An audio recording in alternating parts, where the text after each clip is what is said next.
নমস্কাৰ বন্ধুসকল, মই টিকাচৰ মটিভেশ্যনেল আসাম ইউটিউব চেনেলটোলৈ আপোনালোকক পুনৰবাৰ স্বাগতম জনাইছোঁ। আৰু আজি আপোনালোকলৈ আগবঢ়াম আঘাতপ্ৰাপ্ত কটুপ্ৰবচনৰ সপ্তদশ অধ্যায়। চেনেলটো যদি এতিয়ালৈকে কোনোবাই ছাবস্ক্ৰাইব কৰা নাই তেন্তে প্লিজ চেনেলটো ছাবস্ক্ৰাইব কৰি ল'ব আৰু লগতে বেল আইকনটিও দবাব। ইয়াত কোনো শংকা নাই যে ধন উপাৰ্জন কৰিবৰ বাবে বুজা পৰা আৰু কঠিন পৰিশ্ৰমৰ লগতে ডাঙৰ হৃদয়ৰ আৱশ্যক হয়। ইয়াৰ লগতে এইটো পাহৰি যাব নালাগে যে দান পুণ্য কৰিবৰ বাবে তাতকৈ ডাঙৰ হৃদয়ৰ আৱশ্যক হয়।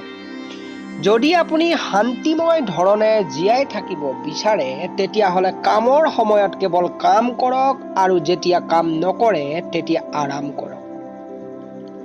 সন্ধ্যা ঘৰলৈ উভতি আহোঁতে অফিচক ঘৰলৈ লৈ নাহিব আৰু যেতিয়া ৰাতিপুৱা ঘৰৰ পৰা অফিচলৈ যায় তেতিয়া ঘৰক ঘৰতেই এৰি দিয়ক। য'লৈ আপুনি যাব তাত আপোনাৰ 100% উপস্থিতি দেখুৱাওক। যাদু দিবলগীয়া হ'লেও মন আৰু আনন্দৰে যাদু লগাওক। আধৰুৱা মনেৰে যিকোনো কাৰ্যক নকৰিব। যি কাম কৰিব গোটেই মন মগজুৰে কৰক। ইয়াৰ পৰা আপোনাৰ কামো ভাল হ'ব আৰু চিন্তাও নহ'ব।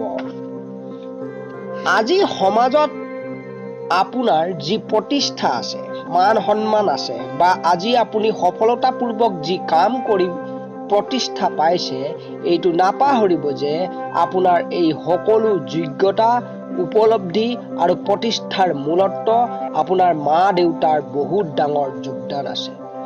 তেওঁলোকে দিন ৰাতি এক কৰি কঠোৰ পৰিশ্ৰম কৰি আৰু তেওঁলোকৰ সুন্দৰ বৰ্তমানৰ সকলো সুখক ত্যাগ কৰি আপোনাৰ ভৱিষ্যতক সজাইছে। তেওঁলোকৰ এই ত্যাগে, তেওঁলোকৰ সমৰ্পণে, তেওঁলোকৰ আশীৰ্বাদে আজি আপোনাৰ উচ্চতাৰ শিখৰলৈ লৈ গৈছে।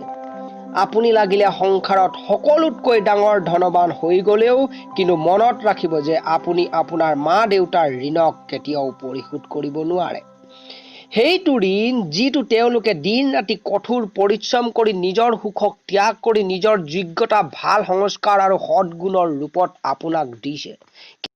কিন্তু আপুনি কিছু ভাল কাৰ্য কৰি, কিছু ডাঙৰ উপলব্ধি প্ৰাপ্তি কৰি তেওঁলোকৰ মান সন্মানক সমাজত নিশ্চয় বঢ়াব পাৰে আৰু গৌৰৱেৰে তেওঁলোকৰ মূৰ ওপৰলৈ উঠাব পাৰে।